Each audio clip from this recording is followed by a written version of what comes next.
So what does the Bible say to the Christians regarding the government they are under? जो हमारा वचन है वो हमें क्या बताता है, मसीहों को क्या बताता है कि हम जब सरकार के तहत काम करते हैं तो हमें क्या करना चाहिए, कैसे जीवन व्यतीत करना चाहिए. Verse 1, 13th chapter of Romans and verse 1, everyone must submit himself to the governing authorities, for there is no authority except that which God has established. The authorities that exist have been established by God.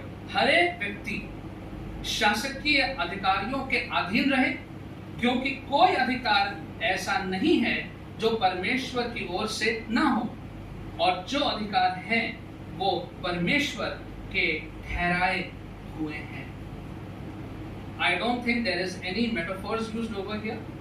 मुझे नहीं लगता यहाँ पे कोई चिन्ह वाली भाषा का प्रयोग किया गया. It is very straightforward, very clear. बहुत स्पष्ट रूप से, प्रत्यक्ष रूप से यहाँ पे आदेश यहाँ पे दिया गया है. And so this passage, this verse itself, this passage is a very surprising passage. थोड़ा आश्चर्यचकित करने वाला ये पद है. And it's because it seems to counsel to have absolute obedience to the civil authorities. इसको पढ़ के ये प्रतीत होता है कि पूर्ण रूप से हमें अपनी जो भी सरकार है, जहां पर भी है, किसी भी देश में है, वहां पे पूर्ण रूप से आज्ञा का पालन करना चाहिए. Now we must note that this command actually runs throughout the New Testament. It's not just over here. ये जो आज्ञा है वो आपको पूरे नए नियम में अलग अलग जगह पे ये बात आपको देखने को मिलेगी. Can someone read 1 Timothy chapter 2 verses 1 and 2? पहला तिमोथी 2, 1 और 2 कोई पढ़ दीजिए.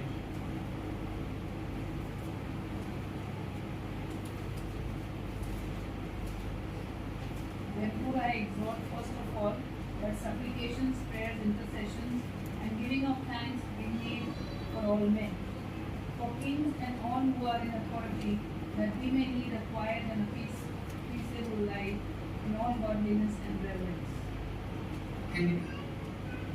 अब मैं सबसे पहले ये उपदेश देता हूँ कि विनती और प्रार्थना और निवेदन और धन्यवाद सब मनुष्यों के लिए किए जाएं, राजाओं और सब ऊंचे पदवालों के लिए, इसलिए कि हम विश्राम और चैन के साथ सारी भक्ति और गंभीरता से जीवन बिताएं. Prayers, petitions be made for all people. सब लोगों के लिए प्रार्थना करी जाए. For the kings, for those in authority, जो शासन में हैं, जो प्रशासन में हैं, उनके लिए भी सबके लिए प्रार्थना करी जाए. Titus chapter 3 verse 1. Titus 3 का 1.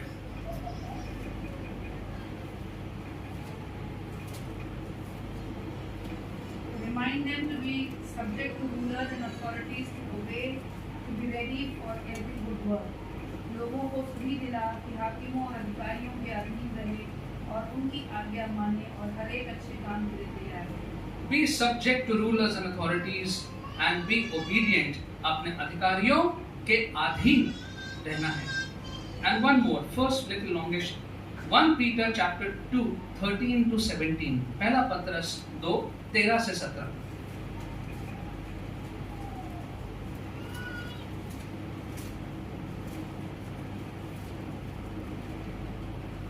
Therefore submit yourselves to every ordinance of man for the Lord's sake, whether to the king as supreme, or to governors as to those who are sent by him for the punishment of evildoers, and for praise of God who do good. For this is the will of God, that by doing good you may put to silence the ignorance of foolish men. As free, yet not using liberty as a cloak for vice, but as bondservants of good. Honor all people, love the brotherhood, fear God, and honor the king. प्रभु के लिए मनुष्यों के ठहराए हुए हर एक प्रबंध के अधीन में रहो. राजा के इसलिए कि वे सब पर प्रधान हैं, और हाकिमों के क्योंकि वे कुकर्मियों को दंड देने और कुकर्मियों की प्रशंसा के लिए उसे उसके भेजे हुए हैं. कि परमेश्वर की इच्छा ये है कि भले काम करने से और निर्बुद्धि लोगों की अज्ञानता की बातों को बंद करो और अपने आप को स्वतंत्र जानो पर अपनी इस स्वतंत्रता को बुराई के लिए आड़े ना बनाओ, परंतु अपने आप को परमेश्वर के दास समझकर चलो। सबका आदर करो, भाइयों से प्रेम रखो, परमेश्वर से डरो, राजा का सम्मान करो। I have not touched the Old Testament. In the Old Testament also you will see where it is written that we need to be subject to the king. कि जो भी आपके शासक है, जो भी आपके ऊपर है, आपको हमें उनके अधीन रहना है. And so obedience to the government without exception. कि हमें सरकार और शासन के अधीन रहना है बगैर किसी अपवाद के. Now some may argue that when Paul wrote this letter about 57-58 AD, जब पौलुस ने इस पत्री को लिखा, at that time fierce persecution had not yet started in Rome against the Christians. कुछ लोग ये कह सकते हैं, तर्क रख सकते हैं कि जब पौलुस ने इस पत्र को लिखा कि तुम अपने सरकारों के अधीन रहो, तो उस वक्त तक रोम में बहुत ही ज्यादा अत्यंत भीषण सताव मसीहों के विरोध में तब तक शुरू नहीं हुआ था. हो गया था लेकिन इतना जबरदस्त शुरू नहीं हुआ था. Although Nero was the ruler at that time, Nero was a very cruel ruler. Nero जो था वो वहाँ पे राजा था. But the fierce persecution broke out only after the time this letter and other New Testament letters were written. जो बहुत भीषण सताव था लोगों का, जो सरकार की ओर से आया था लोगों पे, मसीहों पे, वो इन पत्रियों के बाद आया था. So since people can argue, so since the government was so far nice to Paul and the government was nice to the Christians, so Paul is asking to obey the government. कुछ लोग ये कह सकते हैं, सोच सकते हैं, क्योंकि तब तक इतना सताव आया नहीं था, इसलिए पौलुस ये कह पाता, पौलुस ने ऐसा बोल दिया कि भाई अपने सरकार के अधीन रहो. Maybe people can think, maybe when the persecution was very intense, maybe Paul wouldn't have said this. शायद जब सताव बहुत ज्यादा आ जाता तो शायद पौलुस ऐसा ना लिखता. But it is important to note that many years later after this, even centuries after Paul, कई सालों के बाद, पौलुस के बाद भी और कुछ शताब्दियों के बाद भी, when the Christians were under massive persecution, still the church leaders were saying the same thing what Paul has said over here. कई सालों के बाद, शताब्दियों के बाद, जब मसीहों पर रोम में बहुत भीषण सताव आ गया था, तब भी उस वक्त के जो चर्च के अगुवा थे, लीडर्स थे, वो यही कह रहे थे जो पौलुस ने यहाँ पर कहा. I'll refer to a couple of them. Justin Martyr. Justin Martyr का नाम जो है वो बहुत प्रसिद्ध नाम है. He was one of the early church fathers. Justin Martyr in his Apology 117 जो लिखा उन्होंने, उसको उन्होंने ऐसा, and I'm reading only a few excerpts because they're very long. उसमें से कुछ हिस्सा मैं आपको पढ़ के बता रहा हूँ उन्होंने क्या लिखा. We endeavor to pay you the taxes as taught by Jesus. We worship only God, but in other things we will serve you, acknowledging you as king and ruler over men, and praying that with your kingly power you may be found to possess sound judgment. इन्होंने यहाँ पे लिखा कि हमारी पूरी कोशिश है कि हम अपने सारे करों का भुगतान करेंगे जैसा यीशु मसीह ने सिखाया है. हम अपने ही ईश्वर की आराधना करते हैं, लेकिन और बातों में हम इस बात को मानते हैं कि आप हमारे राजा हैं और आप हमारे ऊपर शासन करते हैं, और हमारी ये प्रार्थना है कि आपकी जो भी सामर्थ है आप उसमें आप अच्छे प्रकार से हमारे ऊपर न्याय करेंगे. Another very famous church father, Tertullian. Tertullian ने in his Apology number 30, Tertullian ने क्या बोला? We offer prayer for the safety of our princes to the eternal true living God. We pray for the security of the empire. And later he says, Christians cannot but look up to the emperor because he is called by our God to his office. हम प्रार्थना करते हैं ताकि जो हमारे शासक हैं वो सुरक्षित रहें. ये प्रार्थना हमारे अनंत काल के परमेश्वर से है. हमारी प्रार्थना है कि जो साम्राज्य है, यूरोपियन साम्राज्य, वो जो है वो सुरक्षित रहे. और बाद में वो कहता है कि जो मसीह लोग हैं वो जो शासक हैं, महाराजा है, उसकी ओर देखते हैं। क्यों? क्योंकि ये जो शासक हैं इनको उनके कार्य में परमेश्वर ने ही बुलाया है। When are they saying this? Not at Paul's time. They are saying this when the persecution was the fiercest. जिस वक्त सताव जो था मसीहियों के ऊपर सरकार की ओर से जो सताव था वो अत्यधिक था, उस समय पे चर्च के लोग ये कह रहे थे, अगुवे ये कह रहे थे। It was a consistent and official teaching of the Christian church that obedience must be given to and prayers be made for the civil powers. कलीसिया का इस सताव के बीच में ये उनका बयान था और ये उनकी शिक्षा थी चर्च को कि जो चर्च के लोग हैं, जो मसीह समुदाय उस वक्त का है, वो अपने शासन के अधीन रहे और प्रार्थना करे सारे नगर के अधिकारियों के लिए। Even when the source of that power was an extremely evil man, Nero. और उस वक्त भी जब इन सबका जो स्रोता था, जो जड़ थी, वो बहुत ही क्रूर व्यक्ति था, नेरो।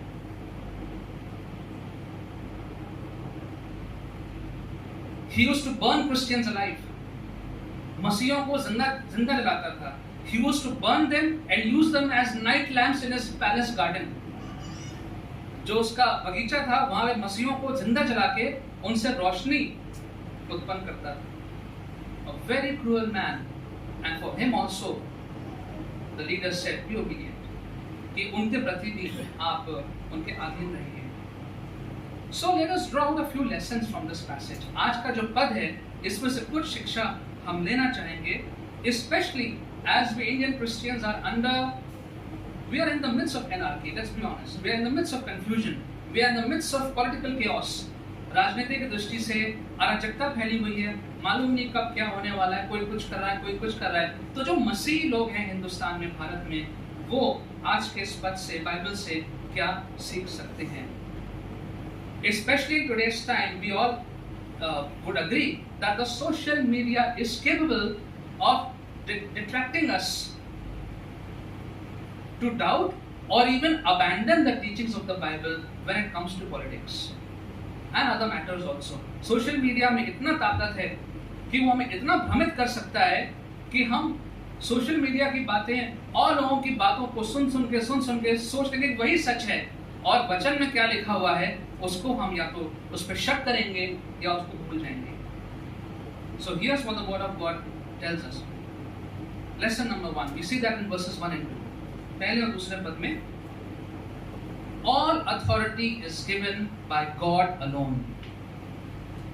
सारा अधिकार जो हमारे अधिकारियों के पास है, आज जो सरकार शपथ लेगी, वो सारा अधिकार वचन बताता है कि परमेश्वर ने दिया।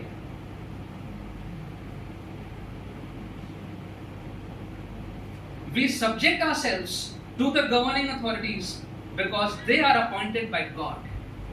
परमेश्वर ने उनको नियुक्त किया है, इसलिए हम अपने आप को उनके अधीन करते हैं। They have been appointed because they also have been given a plan to serve a purpose.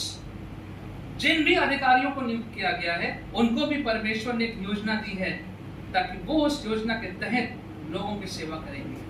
God appoints the leaders of the nations. परमेश्वर जो है वो किसी भी देश के अगुओं को, नेताओं को, मंत्रियों को नियुक्त करते हैं, but maybe not always to bless the people. ये मुमकिन है कि हमेशा लोगों को आशीष देने के लिए नहीं। And we have seen enough in the Old Testament, heard enough to know sometimes God uses the leaders to judge the people.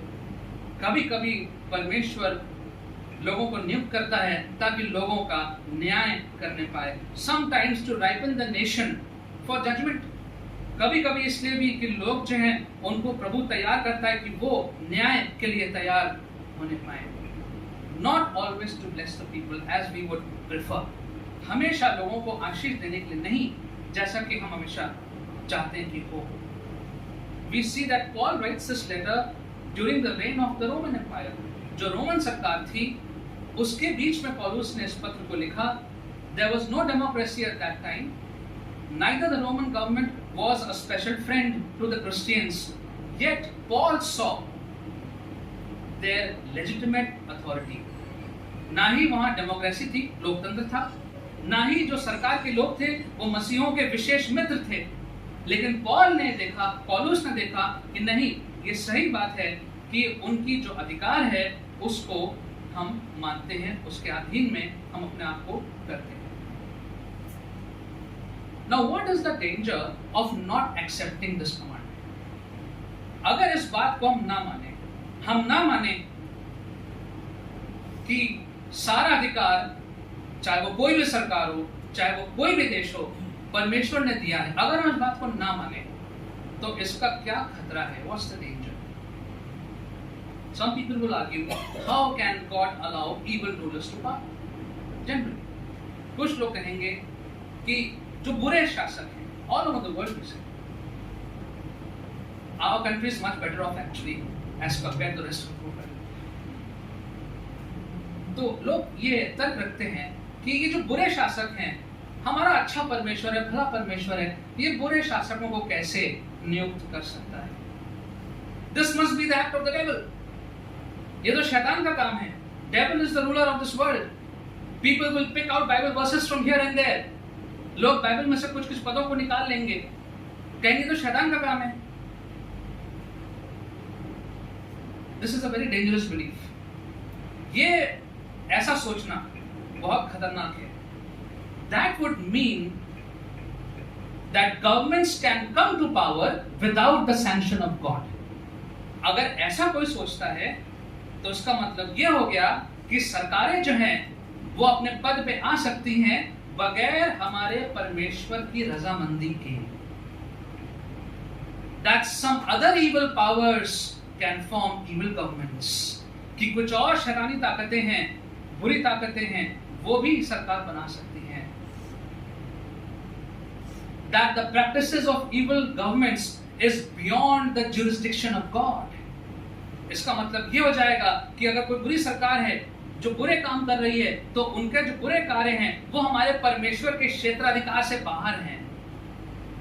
And that would mean that God is not sovereign. इसका मतलब ये हो जाएगा, अगर ऐसा कोई सोचता है कि हमारा परमेश्वर के पास एक अधिकार नहीं है, हमारा परमेश्वर अकेला एकमात्र राजा नहीं है, that would mean that God is not all powerful. इसका मतलब ये हो जाएगा कि हमारे परमेश्वर के पास सारा सामर्थ नहीं है.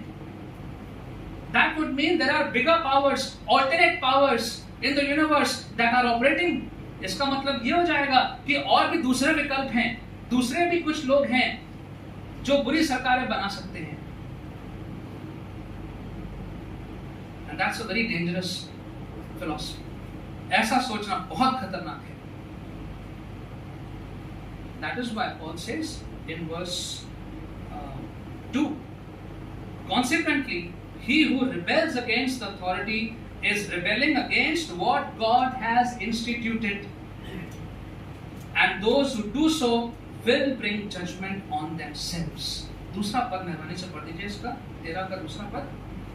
इससे जो कोई अधिकार का विरोध करता है वो परमेश्वर की विधि का सामना करता है, सामना करने वाले दंड पाएंगे. So those who would think that way and those who would not submit, Paul is very clear that it would be equal to rebelling against God.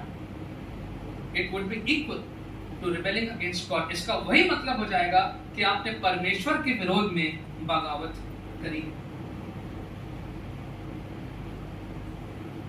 Difficult but true. Lesson number 2. दूसरी बात हम क्या सीख सकते हैं आज के पद से? See that in verse 3 and 4. तीसरे और चौथे पद में देखिए. For rulers hold no terror for those who do right, but for those who do wrong. Do you want to be free from fear of the one in authority? Then do what is right, and he will commend you. For he is God's servant to do you good. But if you do wrong, be afraid, for he does not bear the sword for nothing. He is God's servant, an agent of wrath, to bring punishment on the wrong doer. Hindi में पढ़ लीजिए मेहरबानी से 3 और 4. क्योंकि हाकिम अच्छे काम के नहीं परंतु बुरे काम के लिए डर का कारण है। तो यदि तू हाकिम से निडर रहना चाहता है तो अच्छा काम कर और उसकी ओर से तेरी सराहना होगी, क्योंकि वो तेरी भलाई के लिए परमेश्वर का सेवक है। परंतु यदि तू बुराई करे तो डर, क्योंकि वह तलवार व्यर्थ किए हुए नहीं है और परमेश्वर का सेवक है और उसके क्रोध के अनुसार बुरे काम करने वाले को डरे। And Paul is saying, do what is good, do what is right. You have nothing to worry. पौलुस कह रहा है कि जो सही काम है वो करो, जो भलाई है वो करो, and you will have praise. तुम्हारी प्रशंसा होगी. Paul's idea is that Christians should be the best citizens of all. पौलुस का यहाँ पे ये कहना है, जो विचार ये है कि जो मसीह लोग हैं सबसे अच्छे नागरिक होने चाहिए. If there's any award for best citizens, it should come to the Christians always. And I believe that Christians are good citizens. I don't think they have any bad track record in the government. I can't think of. अच्छे नागरिक होने की बात यहाँ पे कही गई है. Even though Christians are first loyal to God, let's not forget that. सबसे पहले जो है हम परमेश्वर के लिए वफादार हैं, and then we are loyal to the state. उसके बाद हम सरकार के लिए भी वफादार हैं. Christians are good citizens because they are honest, give no trouble to the state, they pay their taxes.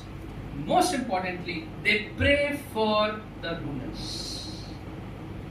No other people pray for the rulers as much as Christians in general pray for the rulers. And we can say that openly in front of anyone. Can't we? Yes, we can.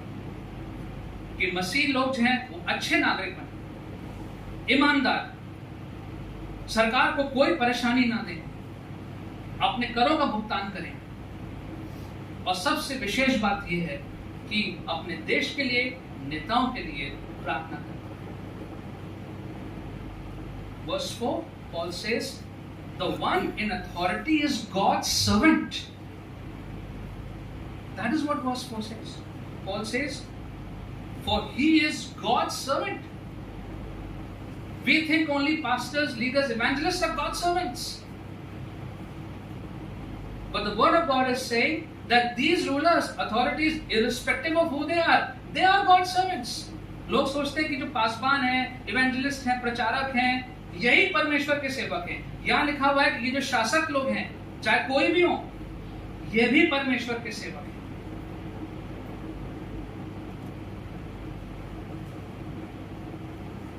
Paul is saying that those leaders who are not Christians, they are neither close to Christians, but they are in authority, they are also God's. ऐसे लोग जो मसीह नहीं हैं, जो मसीहों के नजदीक भी नहीं है, शायद मसीहों के मित्र भी ना हो, लेकिन शासन में है, वो परमेश्वर के सेवक हैं. They are God's servants. They have a ministry in the plan of God and in the administration of God. परमेश्वर का जो शासन है उसमें भी उनका एक सेवा है, उनके लिए योजना है. Just as much as the church leaders have. जैसे कलीसिया के अगुवाओं के सामने एक प्लान है, एक योजना है, वैसे ही इनके सामने भी परमेश्वर ने एक योजना रखी है. वो भी परमेश्वर के सेवक हैं. Now think about this. इसको इस प्रकार से सोचिए. The plans of God for the church and the Christian community are carried out by church leaders, by elders, etc. जो भी परमेश्वर की योजना कलीसिया के लिए है, मसीह समुदाय के लिए है, वो योजना परमेश्वर कैसे पूरी करते हैं? अपने मसीह अगुओं के द्वारा, चर्च के लीडर्स के द्वारा, एल्डर्स के द्वारा. Who carries out God's plan for the nation? Who carries out God's plan for the nation? अगर भारत देश के लिए परमेश्वर के पास एक योजना है, तो उस योजना को 140 करोड़ लोगों के लिए उस योजना को पूरा कौन करेगा? Can I do it? Can you do it? No, we can't. We're not enough. हम नहीं पूरी कर सकते. That is why God has established authority. so that his plan is carried out. इसीलिए परमेश्वर ने स्थापना करी है प्रशासन की. The judiciary, for example, न्यायपालिका. When we are wronged by men, we take the help of the judiciary. जब इंसानों से हमें दिक्कत आती है, गैर कानूनी बात होती है, तो हम न्यायपालिका की मदद लेते हैं. No one will say, "My God will deal with you." We have to take the help of the judiciary to sort out matters. We are praying about it, but then we have to take the help of judiciary at times. The police. God has established the police for law and order. हम लोग रात में घरों में आराम से सोते हैं, हम लोग रात में यात्रा करते हैं, हम लोग इतना हाईवे पर चलते हैं. Who is protecting us? Who is guarding the borders of our nation? कौन हमारी सुरक्षा कर रहा है? God has established these institutions for us, for our comfort, हमारे आराम के लिए, हमारी सुरक्षा के लिए. We are getting water in our homes, getting electricity by the power station. कैसे? This is God's arrangement through the machinery of the government. That is why they are God's servants. परमेश्वर ने इनको चुना है, इनके द्वारा हमारी सेवा परमेश्वर करते हैं. Therefore, God's servants, therefore government servants must be considered as God's servants. शासन के जो कार्यकर्ता हैं, कर्मचारी हैं, अफसर हैं, उनको भी परमेश्वर के सेवक as per Romans 13 मानना चाहिए. Else we have no reason to pray for the government. नहीं तो हम प्रार्थना क्यों करें? उनके लिए प्रार्थना क्यों करें? Thirdly and lastly, verses 5 to 7 talks about a Christian's responsibility towards the government. 5 से 7 में देखते हैं कि एक मसीह व्यक्ति की क्या जिम्मेदारियां हैं सरकार के प्रति. ये हम 5 से 7 में देखेंगे. और यहाँ पर ऐसा लिखा हुआ है, it says over here, therefore it is necessary to submit to the authorities, not only because of possible punishment, but also because of conscience. एक 5वां पद हिंदी में पढ़ दीजिए. इसलिए अधीन रहना न केवल उस क्रोध से परंतु डर से अवश्य है, वरन विवेक भी यही गवाही देता है. So first responsibility over here, to submit ourselves, subject ourselves to the government. हम इस बात को माने कि हाँ, हम अधीन हैं. If I am going on the road, there's a red light, I must stop. I must obey. If a policeman is saying to stop, I must stop. I must subject myself. If a government officer has come or any other thing, I must not say no, I will not listen. No. We must subject ourselves to the government. Not because of the fear of punishment. इसलिए नहीं कि हमें सजा का डर है कि नहीं करेंगे तो दंड मिलेगा, चालान कट जाएगा. Not because of that. But because we know it is the right thing to do before God. क्योंकि हमको मालूम है कि यही परमेश्वर की इच्छा है. For the sake of our conscience. Verse 5. हमारे विवेक के लिए. The conscience means God. Who is in our conscience? God conscience. हमारे विवेक जो है वो परमेश्वर के द्वारा बना हुआ. परमेश्वर की बातें हमारे विवेक के अंदर है. So because of God consciousness, we must submit. First of all. So Christians obey the state, not because they are blind. We don't obey the state blindly, but with eyes of conscience. हम आंख बंद करके अधीन नहीं होते हैं, लेकिन अपने विवेक के कारण, क्योंकि परमेश्वर ने हमारे विवेक में इस बात को रखा है. God has kept this in our conscience to be obedient. We pay our taxes. We pay the government dues. We make sure we have proper electricity meters installed in our homes. We don't steal electricity. जितने kVA का load है, उतने kVA का load होना चाहिए. Not running air conditioners which are more than the sanctioned load. जितनी बिजली का लोड लिया है, उससे ज़्यादा का खपत नहीं होना चाहिए. टैक्सेस को पूरा करना है, जहां जहां पे जो पेमेंट करना है, रोड टैक्स पे करना है, कोई और टैक्स पे करना है, वो पे करना है। Take care of public property, जो पब्लिक प्रॉपर्टी है उसको बचाना है। And it says over here in verse 7,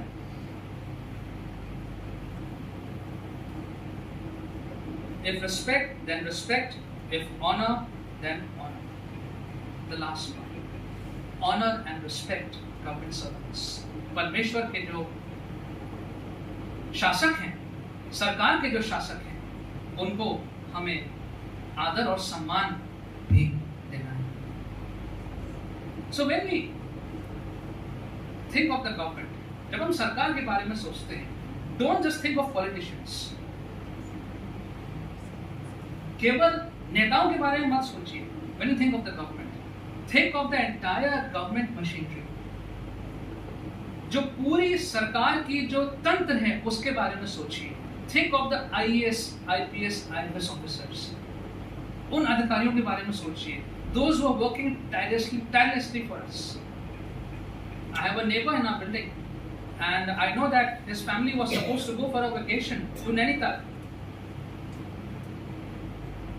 But I saw in the lift that this man was there. कि इस परिवार को तो छुट्टी पे जाना था, सबको जाना था नैनीताल घूमने, लेकिन मैंने देखा कि उस बीच में जो उनके जो हस्बैंड है, the man, मैंने कहा सर आप नहीं गए, आपको तो छुट्टी पे जाना था, why didn't you go for the holiday? कि सर मैं क्या करूं, मेरी इलेक्शन ड्यूटी थी और मैं रात में 3 बजे आ पाया, शाम की ट्रेन थी तो मैंने परिवार को भेज दिया, मैं नहीं जा पाया। I could not go. I just sent my family. These are government servants.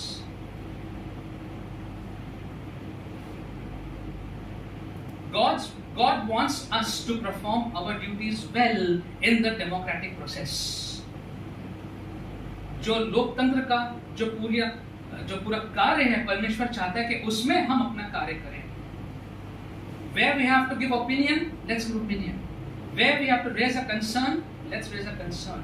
Where we have to protest in the ways that are allowed, protest. जहां कहीं पे इस बात की अनुमति है, आप अपने मत को रख सकते हैं, आप करें। जहां पे आंदोलन करने की अनुमति है, जिस रूप में है, आप उसमें करें। जहां पे चिट्ठी लिखनी है, वहां चिट्ठी लिखें। जहां वोट डालना है, वहां वोट डालें। So let us continue to pray for our leaders. अपने नेताओं के लिए, अपने देश के लिए, पूरी गवर्नमेंट मशीनरी के लिए हम प्रार्थना करते रहें। Pray for God's wisdom on them. परमेश्वर उनको सद्बुद्धि दे, इस बात की प्रार्थना करें। Without the proper functioning of the government machinery, our daily lives will become impossible to live. Think about that. जब तक ये पूरा संसार, सरकार का तंत्र ठीक प्रकार से काम नहीं करेगा, हमारे लिए प्रतिदिन का जीवन जीना मुश्किल हो जाएगा। It is only when we do all these, we fulfill our part in the governance of the nation. जब हम ये सारे कार्यों करते हैं, तो हम अपने किरदार को निभाते हैं, जो अपेक्षा हमसे करी गई है, उसको हम पूरा करते हैं। And God will bless you for fulfilling your duty towards the nation, my duty towards the nation. देश के प्रति जो हमारे उत्तरदायित्व है, उसको हम पूरा करेंगे तो परमेश्वर हमें आशीषित करेंगे। Leave the rest in God's hands. बाकी बातें परमेश्वर के हाथों में छोड़ दीजिए। It is His prerogative to choose governments, install governments and uninstall governments. ये परमेश्वर का कार्य है, ये उसका अधिकार है। किस सरकार को वो लेके आएगा, किसको शपथ दिलाएगा, किसको हटाएगा, that is God's sovereign right. ये परमेश्वर का अधिकार है। Let's keep on doing our duty. And let's take out some time to reflect. How good a citizen we have been. कितने अच्छे नागरिक हम रहे हैं, हम हैं। Have we fulfilled our duties or not? क्या हमने अपने जिम्मेदारियों को सरकार के प्रति, देश के प्रति पूरा किया है कि नहीं किया? I can only to end take Jesus as our example. He submitted himself to the authorities to the point of death. From the trials that began at night, the time when he was caught, when he was arrested, all the trials were illegal that were held at night. No trial was allowed at night. All the trials were illegal. जितने भी यीशु मसीह के ऊपर रात में case हुए, एक Caiaphas के वहाँ, इसके वहाँ, वो सब illegal. The charges framed on him were wrong. He did not open his mouth. He showed us the way of submission, and he showed it all the way to the cross, all the way to dying. But it did not end over there. यीशु ने सिखाया कि अधीन होने का मतलब क्या होता है, मृत्यु के बिंदु तक. But God raised him, and God took him to a place higher than that, and that is what God's plan is for all of us. In any area, किसी भी क्षेत्र में हम अपने आप को अधीन करें. हम वचन में जो लिखा हुआ है, चाहे वो सरकार हो, चाहे वो कोई बात, हम उसमें अधीन रहें, आज्ञाकारी बने, और परमेश्वर आपको उठाएगा, हमें उठाएगा, आशीषित करेगा. Let's pray.